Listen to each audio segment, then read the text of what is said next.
So guys hello welcome back to the channel. This is Yashwant और मैं आप सभी का स्वागत करता हूं इस वीडियो में। तो गाइस जैसे कि आप सभी को पता है आपके जो कैप राउंड के रजिस्ट्रेशन है वो ऑलरेडी स्टार्ट हो चुके हैं और आप में से बहुत सारे बच्चों ने तो ऑलरेडी रजिस्ट्रेशन कर भी दिया है, लेकिन बहुत सारे बच्चे स्टिल ऐसे हैं जिनका भी रजिस्ट्रेशन बाकी है। तो उनके लिए हमने एक ट्यूटोरियल वीडियो ऑलरेडी चैनल पर अपलोड किया है, तो उस वीडियो को देखें और उसके बाद ही अपना रजिस्ट्रेशन है वो करें। इससे क्या होगा, आपके जो कन्फ्यूजन है, डाउट है वो आपको नहीं आएंगे और वो तभी की तभी सॉल्व हो जाएंगे और आप इजीली अपना फॉर्म भर सकते हो। लेकिन अभी भी क्या हो रहा है, बहुत सारे बच्चे मुझे कमेंट करके, मैसेज करके या फिर अलग अलग तरीकों से कॉल करके एक ही बात के बारे में पूछ रहे हैं, वो है कि भैया हमारा डॉक्यूमेंट वेरिफिकेशन है वो कैसे करें, कौन सा बेस्ट है हमारे लिए। तो जैसे कि आप सभी को बताएं, हमारे पास दो ऑप्शंस होता है, एक है फिजिकल स्क्रूटिनी मोड और दूसरा है ई स्क्रूटिनी मोड। अब इन दोनों में फ़र्क क्या है, तो चलिए आज के इस वीडियो में हम यही डिस्कस करेंगे और इससे मैं आपको बताऊंगा कि आपके लिए कौन सा बेस्ट होगा। तो सबसे पहले बात करते हैं फिजिकल स्क्रूटिनी मोड की। अब फिजिकल स्क्रूटिनी मोड मतलब क्या, तो सबसे पहले आपको एक सेंटर अलॉट होता है। अब सेंटर क्या होता है, वो आपके सिटी में कौन से भी इंजीनियरिंग कॉलेज जो होता है इनकी एक लिस्ट आती है जो जिसके बारे में आपको पता चल जाएगा। तो वो सारे इंजीनियरिंग कॉलेज जो है वो एफसी सेंटर होता है। अब एफसी सेंटर मतलब क्या, एफसी सेंटर भी बोल सकते हो उसे और एससी सेंटर भी बोल सकते हैं। एफसी सेंटर मतलब फैसिलिटेशन सेंटर और स्क्रूटिनी सेंटर। अब इनका फायदा क्या होता है, इनका मतलब ज़रूरत क्या है, तो ये सारे सेंटर्स में ना आपके जो डॉक्यूमेंट्स है वो फिजिकल तरीके से वेरीफाई होता है। अब इसके लिए अगर आपको फिजिकल वे से जाना है, अब फिजिकल वे से क्यों जाना चाहिए, अब बहुत सारे बच्चे क्या होता है कि उनके पास फैसिलिटीज इतने अच्छे नहीं होते हैं, लैपटॉप अच्छा नहीं होता है या फिर बहुत सारी चीज़ें हो सकती हैं और बहुत सारा कन्फ्यूजन भी होता है बहुत सारे बच्चों को कि यार डॉक्यूमेंट कौन सा अपलोड करें, क्या करें। तो इस कन्फ्यूजन से बचने के लिए फिजिकल स्क्रूटिनी मोड जो है वो आपके लिए बेस्ट होगा, क्योंकि यहाँ पर क्या होता है, टीचर्स खुद ब खुद वहाँ पर बैठे हुए होते हैं और वो आपको फिजिकली गाइड करते हैं कि आपका ये डॉक्यूमेंट खराब है, ये इस डॉक्यूमेंट में कुछ एरर है, ये सारी चीज़ें जो है वो वहाँ पे जो टीचर्स बैठे होते हैं वो आपके सारे डाउट सॉल्व करते हैं और उससे आपको एक्स्ट्रा गाइडेंस मिलती है और आपके जो मिस्टेक्स हैं जो कि हो सकते हैं वो बहुत ज़्यादा कम हो जाते हैं। तो अगर आप प्रेफर करना चाहते हो कि आपके पास अगर फैसिलिटीज कम होगी, आपके सिटी में कन्फ्यूजन आपको ज़्यादा हो रहा होगा, थोड़ी सी घबराहट ज़्यादा हो रही होगी, नर्वसनेस ज़्यादा हो रही होगी, तो आप फिजिकल स्क्रूटिनी मोड ही चूज़ करें और फिजिकल स्क्रूटिनी मोड ही आपके लिए बेस्ट होगा। ओके, क्योंकि यहाँ पर आपको एक डिटेल में गाइडेंस भी मिलेगा, एक वन ऑन वन एक जो होता है ना, एक सपोर्ट होता है पीछे से, मतलब जो कुछ भी अगर गलती होती भी आपसे बाई चांस, तो आपको फिजिकल स्क्रूटिनी मोड में वो जो टीचर्स वहाँ पे बैठे होते हैं वो आपके वो सारे डाउट सॉल्व कर देंगे और बाई चांस कोई गलती होती भी है तो वो आपको वहाँ पर पॉइंट आउट करके बता देंगे कि आपके इस चीज़ में गलती है, इस डॉक्यूमेंट में गलती है, ये आपके लिए नहीं चलेगा। तो वो जो करेक्शन है वो एट दैट मोमेंट ही हो जाएंगे और आपका जो टाइम है वो बच जाएगा और साथ ही आपका जो हेडेक है वो भी बहुत ज़्यादा कम होगा। तो अगर हमारे पॉइंट ऑफ व्यू से अगर आप बात करें तो फिजिकल स्क्रूटिनी मोड ही बेस्ट होगा। अगर आप चाहते हो तो आप फिजिकल स्क्रूटिनी मोड से जा सकते हो।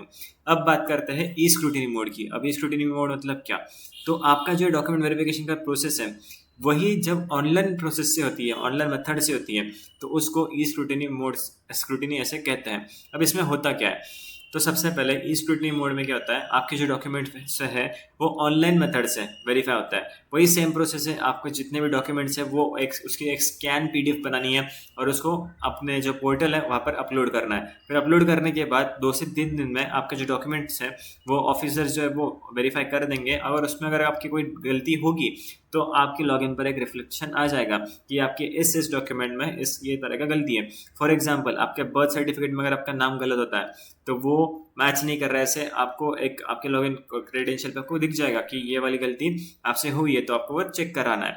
तो आपको फिर से वही डॉक्यूमेंट उसमें करेक्शंस करवाने हैं और वो फिर से वहाँ पे अपलोड कर देना है। सो यही आपका मोड था ई स्क्रूटिनी मोड। और अगर बाई चांस उसमें कोई गलती नहीं आती है तो वो आपको एक रिसिप्ट बनाकर दे देंगे। एक रिसिप्ट का एक्नॉलेजमेंट जो होता है वो लॉगिन पोर्टल पर आपको मिल जाएगा। आई होप आपको पता चल गया होगा कि ई स्क्रूटिनी मोड में और फिजिकल स्क्रूटिनी में मोड में फ़र्क क्या है। और फिजिकल स्क्रूटिनी मोड में क्या रिसिप्ट कैसे मिलती है, तो जैसे ही आप अपने जो डॉक्यूमेंट्स है वो वहाँ पे जो टीचर्स वगैरह बैठे होंगे वो जैसे आपके डॉक्यूमेंट वेरीफाई करते हैं और उसमें अगर कोई गलती नहीं होती है तो आपको वो एक रिसिप्ट देते हैं, उस पर वो एक सिग्नेचर और स्टैम्प लगा देते हैं कि आपके सारे डॉक्यूमेंट्स जो है वो एकदम करेक्ट है and you are good to go. So यही प्रोसेस जो होता है वो इसमें चलता है। सो आई होप आपके जितने भी कन्फ्यूजन थे फिजिकल मोड से और ई स्क्रूटिनी मोड से वो क्लियर हो गया होगा। अब बच्चों, ई स्क्रूटिनी मोड कौन से बच्चों ने मतलब चूज़ करना चाहिए। अब अगर आपको कोई कन्फ्यूजन नहीं होगा, आपको आपके लिए आपके घर में कोई गाइडेंस के लिए होगा, आपके पास कोई बड़ा भैया होगा या फिर कोई होगा या फिर कोई इन्फॉर्मेटिव पर्सन आपके साथ कॉन्टैक्ट में होगा, तो आप ई स्क्रूटिनी मोड से जा सकते हो, क्योंकि ऑलरेडी आपके जितने भी डाउट्स है ऑलरेडी क्लियर होंगे और आपके सारे डॉक्यूमेंट्स ऑलरेडी सब कुछ आपके पास होगा एंड अगर आपके पास फैसिलिटीज़ है कि जैसे कि आपको खुद का लैपटॉप अगर आपके पास होगा तो आप खुद ब खुद ये ई स्क्रूटिनी मोड के लिए अप्लाई कर सकते हो और आपको कहीं पे जाने की ज़रूरत नहीं है। सो इन स्टूडेंट्स ने ई स्क्रूटिनी मोड चूज़ करना चाहिए। लेकिन अगर हमारे पॉइंट ऑफ व्यू से अगर देखा जाए आपके लिए बेस्ट कौन सा होगा, तो आपके लिए बेस्ट होगा physical scrutiny mode. Okay, so I hope ये सारी चीज़ें जो है वो कन्फ्यूजन है वो आपके लिए क्लियर हो गए होंगे। अब आप खुद डिसाइड करो कि आपको कौन से मेथड से जाना जाना प्रेफर करना है। मैंने आपको दोनों की चीज़ों के प्रोज एंड कॉन्स बता दिए। So you are now who can decide this कि आपको कौन से मेथड से जाना है। सो आई होप आपके सारे कन्फ्यूजन एंड डाउट क्लियर हो गए होंगे इस वीडियो के अंदर। एंड अगर आपको और भी कोई डाउट होगा तो कमेंट सेक्शन है, उसमें कमेंट सेक्शन में आपका जो डाउट्स है वो डाल देना, उसके ऊपर भी हम डिटेल वीडियो जरूर बनाएंगे। इस वीडियो को लाइक करना, अपने सारे के साथ शेयर करना और ऐसे ही इन्फॉर्मेटिव वीडियोस के लिए इस चैनल को सब्सक्राइब कर दें। एंड अगर आप इस चैनल पर नए हो सो इस चैनल पर ऐसे इन्फॉर्मेटिव वीडियोस आते ही रहते हैं, सो मेक श्योर करके आप इस सब्सक्राइब बटन दबा दें। ओके, सो मिलते ही ऐसे इन्फॉर्मेटिव वीडियो में, तब तक के लिए bye bye. This is Yashwant Bhosale signing off. And let me tell you guys, अगर आप पर्सनल मेंटरिंग चाहते हो, वन ऑन वन काउंसलिंग चाहते हो हमारी तरफ से, स्पेशली हमारी तरफ से एक्सपर्ट्स की तरफ से, कि आपको आपका जो ड्रीम कॉलेज है वो अच्छे से मिले या फिर जितने भी डाउट्स वगैरह है वो सारे आपके one on one personal counselling में क्लियर हो, तो आप हमारा PGM का जो काउंसलिंग है वो ज्वाइन कर सकते हो। इसके भी लिंक जो है आपको डिस्क्रिप्शन बॉक्स में मिल जाएगा। So if you want to join us you can join us right now. तो मिलते हैं ऐसे वीडियो में, तब तक के लिए bye bye. This is Yashwant Bhosale signing of.